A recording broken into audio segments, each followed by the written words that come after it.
I wonder if we can start our conversation thinking about Good morning. global cooperation and the need for it. Because, of course, at the time when you were UK Prime Minister, we saw a great deal of global cooperation in arguably saving the global financial system. How would you characterise levels of global cooperation that we see now? Still very poor. I think President Biden has ushered in a new era where people want to cooperate, but I think the lesson of the G7 is that they stopped short of doing what was necessary for both the recovery from COVID and the economic recovery. So we should have had a plan to mass vaccinate the world. Instead, we had the gift of 1 billion doses when we need 11 billion doses. So one of the problems I think every economy is going to face over the next few months is that the disease will continue to spread and mutate, and it will be in danger of coming back to haunt us in further waves. So I think over the next few months, there's a real premium on policy leaders across the world getting a grip on the COVID vaccination program, stepping it up, creating a virtuous circle where you underwrite the funding of further capacity being developed in the system, and we cover the whole world. I think that's actually the priority for economic recovery as well. That's the priority for economic recovery. You're clearly disappointed then with the commitments we saw at the G7 on this front. Should we be waiving patents, or do you see that as a bit of a red herring? Is that or is that not the secret to increasing production as quickly as possible? Well, we have to transfer technology so that we can have production in different continents, and there could be licensing agreements and indeed a temporary waiver, but that was not on the agenda at the G7. I think perhaps more important is underwriting the financing of vaccines, because we have to create far more vaccines. We have to put up the money. The G7 is the richest group in the world. It had the chance to do it. If it's not going to do it, I don't know who will. So I think we're going to have increased pressure in the months leading up to the G20 in October, where I hope a decision will be made to finance the vaccination program. Now, of course, in 2009, we were dealing with an economic crisis that had economic causes. We're dealing with an economic crisis that got medical causes. And of course, there's many things to do on the economy as well. But first things first, you've got to give people confidence that we've got this virus under control, and indeed new mutations and variants, like from Nepal or India or Africa, under control, because it's a matter of self-interest for every advanced economy as well. If we don't solve it everywhere, we won't solve it anywhere. Something else coming out of the G7, of course, an agreement on global taxation, international tax, a very high-level agreement, a lot of detail yet to be worked out. Do you think, in the end, this will result in multinationals paying very different levels of tax, higher taxes for the tech sector, for example? I think the devil is in the detail here. Look, the principle is good. We tried this in 2009. It was actually China that was against us taking action then. We've now got an agreement on a minimum corporate tax rate, but I think there's one or two problems with the proposals that I see. I think 15% is too low. I think Joe Biden was right. It should have been over 20%, because then there would be no incentive to move your company to a nameplate destination in the Seychelles or St. Kitts or something. I think, secondly, there seems to be a number of waivers that help companies like Amazon. And thirdly, of course, it's not yet clear that the profits will be charged against the place of economic activity. And I think that's still a weakness of the plan. So a lot more work has got to be done. But it is a breakthrough to get a global minimum corporate tax rate. And it is necessary, despite what people say, because so much money has been lost to tax havens. I actually write about this in the book I've just done, 7 Ways to Change the World. We really have to sort this out, because the exchequers of poorer countries as well as richer countries are being deprived of large amounts of revenue that could be used to pay for health and other public services. Yes, you mentioned this book then, 7 Ways to Change the World. Now, I was reading some of the reviews of it. Former Governor of the Bank of England, Mark Carney, describes you as a person of action, Gordon Brown. I wonder, what is the action that you recommend that comes out of this book?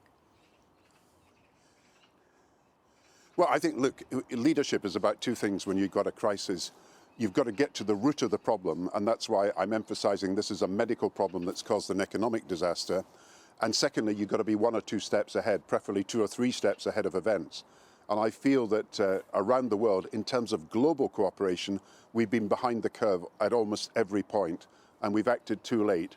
So when it comes to the other issues we face, climate change, we've got the COP26 in October and November. It's not yet clear that the groundwork has been done for that.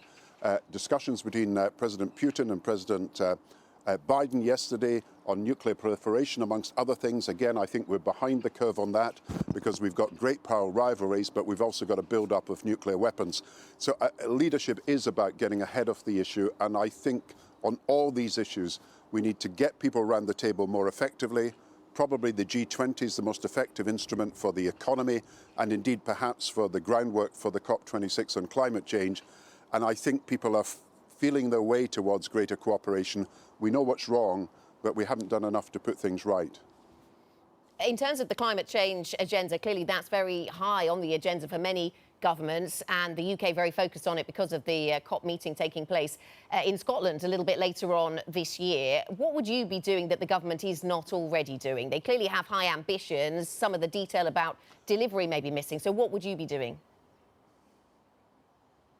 Yeah, I think there's two things that are really important here. The first is everybody's targets are very long into the future. So it's perfectly easy in a way for a politician to announce something for net carbon zero 2050, or in China's case, 2060. What we don't have is a ratcheting up of the ambition for the next 5 years and the next 10 years yet. And I think unless that happens in the next few weeks and months before COP26, it will not be seen as a success. Clearly, if we don't ramp up our reduction of carbon in the economy in the next year or two, we will not meet any intermediate target for 2030 or 2035. So we need immediate commitments, and that's why a green recovery is on the agenda. I think the second thing, which I think the G7 failed on at the weekend, is that, remember, this is a conference of 194 countries. It's not the G20 when 20 big economies can just push their decisions on everybody else. You're going to have to get consent from the other countries, particularly the coastal states who are hit by climate change and the poorest countries. Now, the promise of a climate change fund of 100 billion, which was made in 2009 actually, has not yet been delivered in 2020. And this is a breach of faith that with the poorest countries and the coastal states. And unless we can sort that out, and the next stage of that, which is 100 billion a year for mitigation and adaptation, I don't think you'll find that the countries that have got most to lose here, the poorest countries and the coastal states, will be very enamored as they come to COP26. That's got to be sorted out beforehand. I'm confident, by the way, that John Kerry is doing a great job as the American climate change envoy, but I think we need a coming together of the major powers to make that offer of the climate change fund being made up to 100 billion. OK, on another subject, I mean, we've talked about the need for cooperation and the role that these supranational bodies are playing at this time. You're a bit disappointed with, or disappointed with what we heard from the G7, it would seem. A little closer to home, we're maybe seeing fracturing rather than coming together, with calls for Scottish independence, of course, still very loud in Scotland from the SNP. I wonder if you think, just to finish off, Gordon Brown, is there something that can be done, a re-evaluation of the level of devolution that can be done with a view to saving the union? Yeah, I think we've got to remember political nationalism is a phenomenon right across the West, right from Canada, right across to Hungary and Poland, where nationalist parties have become very prominent. I think in Britain's case, there's a level of dissatisfaction from Wales, from the regions of England and from Scotland about the centralisation of power in our country. That people don't feel they're consulted, don't feel they're listened to. Some people feel they're treated as second-class citizens. So I think a review of the whole British Constitution, the last one took place more than 50 years ago, is necessary. And I think if we did that, we could probably prove that the cooperation that we've seen in delivering the vaccination programme in Britain, which has been national and local cooperation, could be repeated in many other areas and make people convinced that working together is better than working in isolation, particularly when you've got neighbouring countries in the same island fighting each other. It's no future, in my view, for a world that needs cooperation and needs people to be able to work together to solve problems that can't be solved on your own.